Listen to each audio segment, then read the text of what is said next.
छोटे परिवार में मैं पैदा हुआ। एक बड़ी जिम्मेदारी मुझे उन्होंने देने का काम किया। अध्यक्ष एक बड़ी जिम्मेदारी दिया है कि आप जाओ और अपने लोगों के बीच में इस नफरत को मिटाने का काम करें। हालात आप देख रहे हैं, आप लोग एक दूसरे को बांटा जा रहा है, हिंदू मुसलमान करके नफरत फैलाई जा रही है। नमस्कार, आप देख रहे हैं भारत मीडिया। इस समय मैं बलिया जिला के बेलथौर तहसील क्षेत्र में जो है मौजूद हूँ और हमारे साथ जो है बातचीत करने के लिए समाजवादी पार्टी के तत्कालीन अल्पसंख्यक प्रकोष्ठ के जिला अध्यक्ष मौजूद है। और संजोग देखिए कि वह ऐसे समय में जो है जिला अध्यक्ष बनाए गए हैं जब देश के प्रधानमंत्री मुस्लिम समाज पे, अल्पसंख्यक समाज पे पूरी तरह से हमलावर है। चुनावों को किसी न किसी तरह हिंदू मुस्लिम मोड़ देने की कोशिश कर रहे हैं। तो आइए जो है जिस तरह की बड़ी जिम्मेदारी बलिया में इन्हें सपा के राष्ट्रीय अध्यक्ष अखिलेश यादव द्वारा दी गई है, उस पर जो आइए इनसे बात करते हैं, समझते हैं कि उन जिम्मेदारी को कैसे यह निभाएंगे। सबसे पहले अपना परिचय दीजिए। मैं मोहम्मद रब्बानी,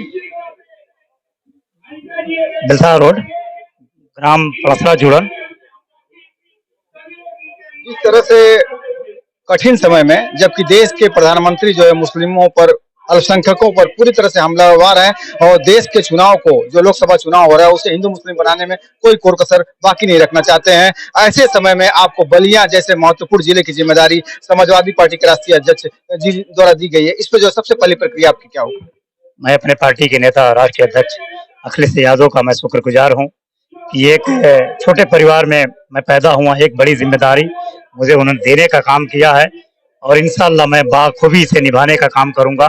और जिस मुल्क का हालात आप देख रहे हैं, आप लोग एक दूसरे को बांटा जा रहा है, हिंदू मुसलमान करके नफरत फैलाई जा रही है, इसके लिए हमारे राष्ट्रीय अध्यक्ष एक बड़ी जिम्मेदारी दिया है कि आप जाओ और अपने लोगों के बीच में इस नफरत को मिटाने का काम करें। यही हमारे राष्ट्रीय अध्यक्ष और प्रदेश अध्यक्ष ने देने का काम किया। बलिया, जिसे बागी बलिया कहा जाता है, इसमें 2 लोकसभा सीटें हैं, सलेमपुर और एक जो है बलिया। कुल किस तरह की जो है आपकी रणनीति होगी कि अल्पसंख्यक वोट जो है पीडीओ को मिले, इंडिया गठबंधन के साथ जुड़े और ज्यादा से ज्यादा वोट जो है पोल होने पाए?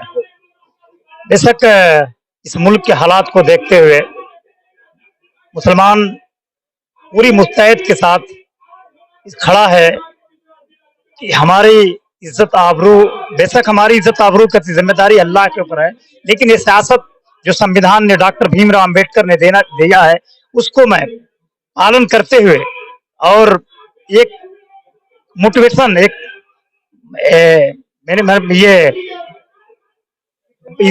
मुफ्त बनाकर, और हम लोग चाहेंगे कि जो भी मुसलमान का 1-2 वोट है, वोट ऐसी चीज है कि लोकतंत्र की सबसे बड़ी ताकत है जो संविधान में, संविधान को बचाने का काम करेंगी। हम इस पे काम करेंगे और हमारे बलिया के तीनों प्रत्याशी, गाजीपुर, बलिया और सलेमपुर, तीनों प्रत्याशी वो जीतेंगे इस बार।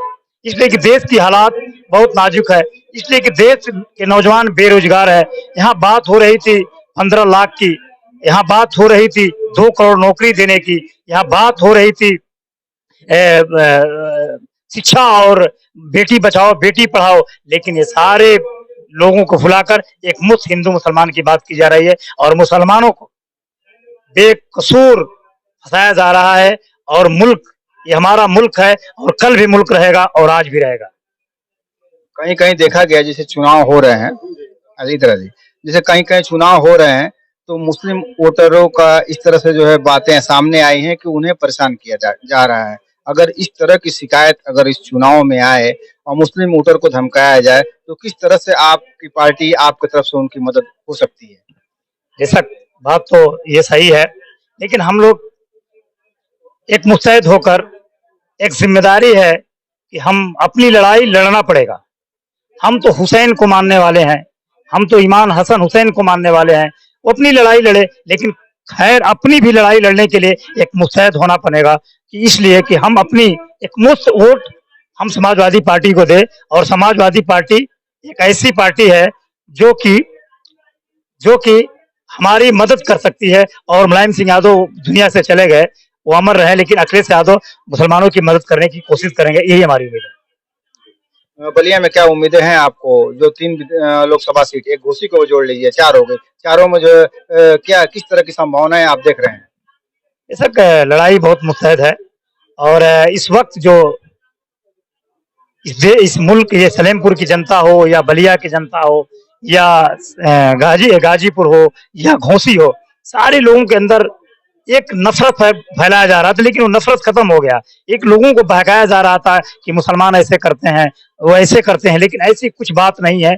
सिर्फ अपने लोगों को एक समीकरण बनाकर सिर्फ एक मुस्तैद वोट दिलाने की जरूरत है, तब हमारा संविधान बचेगा, नहीं तो ये लोकतंत्र की भी खत्म कर देंगे। चारों सीटों में आप मान रहे हैं कि समाजवादी पार्टी जो है जीत सकती है चुनाव? हमारी सीट तो मुझे देखने में इस वक्त सारी मैंने सीटें पे जो भी चारों सीट है वो बेहतर दिखाई दे रही है। वो जीतने वाले हैं, चारों प्रत्याशी जीतने वाले। मुकाबला बीजेपी से है, कहीं बसपा कहीं दूर दूर तक नहीं आ रही। पढ़े लिखे लोग समझ गए हैं कि ये वोट मैं अगर डालूंगा, इसलिए कि लोकतंत्र की सबसे बड़ी ताकत वोट ही है। वोट से ही संविधान बना था। डॉक्टर भीमराव अम्बेडकर ने, वो गरीब के बेटा ने, अगर वोट पढ़ाई के बाद भी वोट की बदौलत वो मंत्री बने और संविधान लिखने का काम किया। तो पढ़े लिखे लोग जानते हैं कि नहीं, संविधान बचाना होगा तो कौन प्रत्याशी जीत रहा है उसको वोट देगा। महत्व को समझना होगा। बहुत बहुत धन्यवाद, शुक्रिया। तो ये थे हमारे साथ जो है बलिया जिला अध्यक्ष, अल्पसंख्यक प्रकोष्ठ के नवागत जिला अध्यक्ष कह सकते हैं इनको। अभी हाल ही में जो है इन्हें पार्टी के राष्ट्रीय अध्यक्ष ने बड़ी जो है जिम्मेदारी दी है। इनका साफ तौर से कहना है कि जिस तरह की नफरत की जो है राजनीति या बंटवारे की राजनीति जो है की जा रही थी, उसको जो जनता भली भांति अब समझ चुकी है और उसके जो झांसे में आने वाली नहीं है। भारत मीडिया के साथ घनश्याम शर्मा के साथ सब्बीर अहमद की रिपोर्ट। बने रहे भारत मीडिया के साथ।